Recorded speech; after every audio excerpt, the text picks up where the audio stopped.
Dorit Kemsley stepped into the boutique carrying several bright orange shopping bags, but the weight on her mind was far heavier than anything she purchased. As she greeted her friend Bozoma St. John, it was clear she had no intention of pretending everything in her life was picture perfect. She took a breath, then admitted that her relationship with her estranged husband, PK, had reached a point she never imagined. Their conversation began lightly, but within minutes Dorit was recounting the moment her outlook changed completely. Months earlier, photos of PK with another woman spread across social media, and the images were impossible for her to ignore. The shock of seeing those photos froze her in place, and the confusion that followed lingered longer than she expected. When I saw everything, she explained softly, I felt something shift inside me. It was like watching a door close. She didn't gesture dramatically or raise her voice, but Boz could hear the hurt threaded through every word. The timing made everything even harder. Shortly after the images appeared online, both Dorit and PK attended their son Jagger's baseball game. Dorit admitted that she struggled to keep her composure in public, especially in front of her children.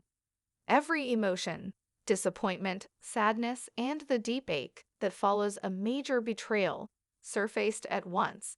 She tried to stay focused on her son, but every glance in PK's direction brought another wave of discomfort. Boz listened carefully, stunned by how much Dorit had been holding in. As someone who had grown closer to Dorit during the long separation, Boz never hesitated to be honest about what she thought. The moment she heard about the photos, she admitted she reacted instantly, a mix of disbelief and frustration on Dorit's behalf. But Dorit wasn't finished. With a steadiness that surprised even her, she revealed that seeing those photos was the exact moment she decided to formally end the marriage. Filing her papers that same day wasn't planned, it was instinctual. After nearly a year of living apart, the final push had come abruptly, but she no longer questioned whether she made the right decision. Struggles behind the scenes. As they continued talking, Dorit opened up about the difficulties of co-parenting. With 2 children to raise, she wanted peace and consistency, but that wasn't always possible. PK's schedule, she explained, made it challenging for him to commit to regular time with their kids. While he tried to see them when he could, the arrangement was far from smooth. When he's in town, he'll take them for an evening, she said. But it's not predictable. She wasn't angry as she spoke, just honest.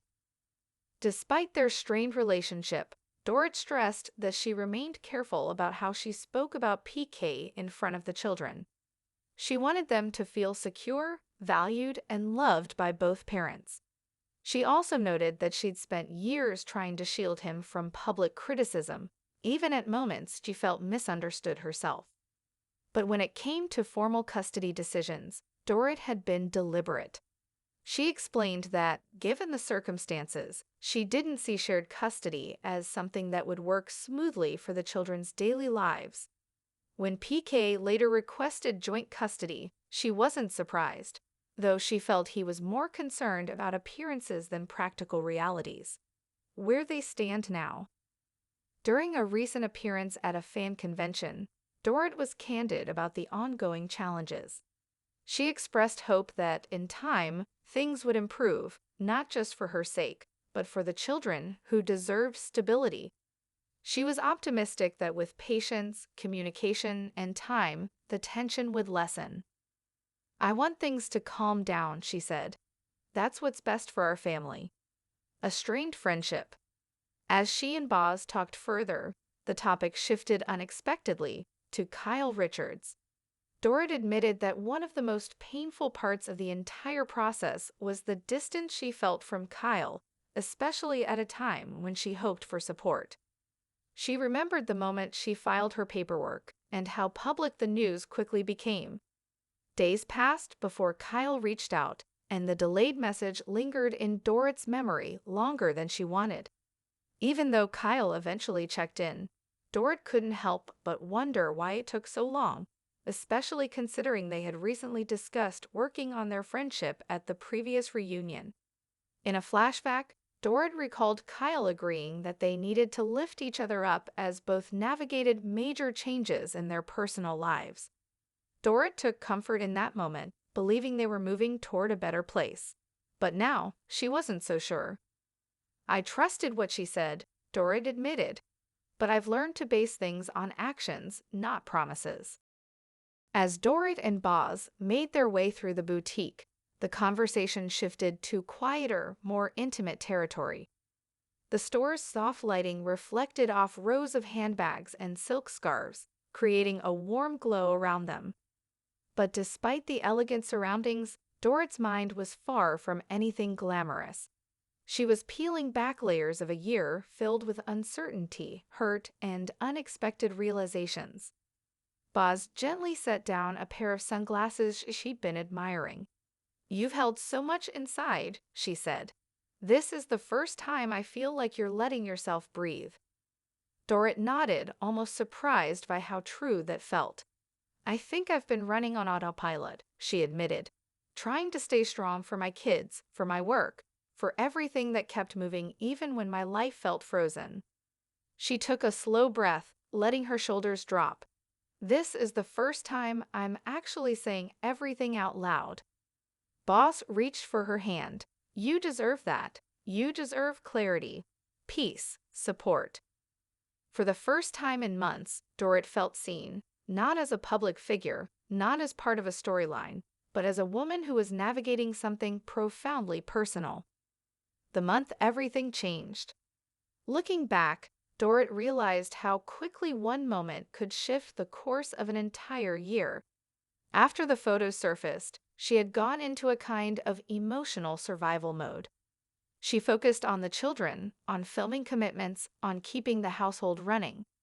Everything else was pushed to the margins. But that didn't mean she wasn't hurting. "I tried to be so composed," she recalled, "but every time I closed a door behind me, I let myself fall apart a little." She recounted nights when she stayed up long after the kids were asleep, scrolling through messages from friends who wanted to check in. Some had reached out instantly. Some waited. Some didn't acknowledge anything at all. "And that's when you learn who's really in your corner," Dorit said, her voice steady but tinged with sadness. She didn't name anyone specifically, but Boss knew exactly what, and who, she meant. The misunderstood silence. The conversation inevitably circled back to Kyle. Even if Dorit hadn't intended for it to, the topic hung in the air like an unresolved note. "Kyle and I have history," Dorit said.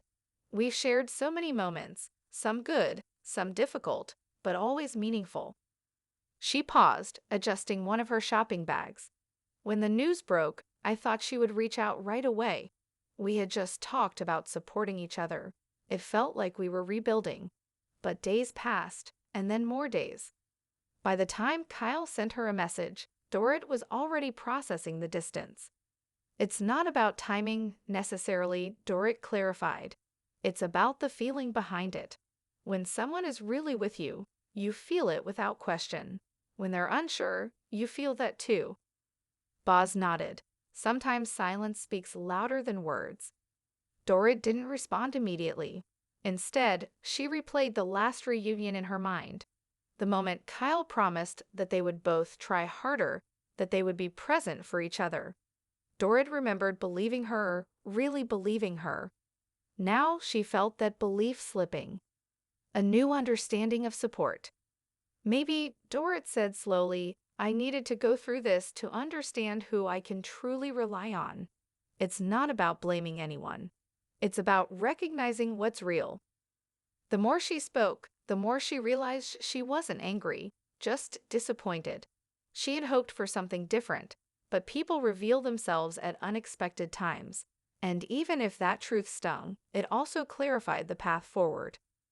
Boz squeezed her shoulder. "You're doing the best thing you can do, learning as you go." That sentiment warmed Dorit more than she expected.